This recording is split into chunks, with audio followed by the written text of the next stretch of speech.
मित्रांनो, कोकण म्हटले की आंबा, काजू आणि फणस हा रानमेवा डोळ्यासमोर येतो.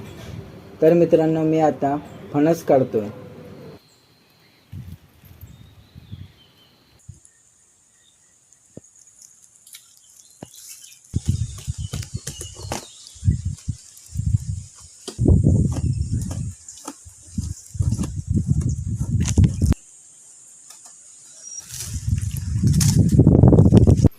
तर मित्रांनो, अशा पद्धतीने फणस फोडला जातो आणि आम्ही आज बनवणार आहोत फणसाची भाजी.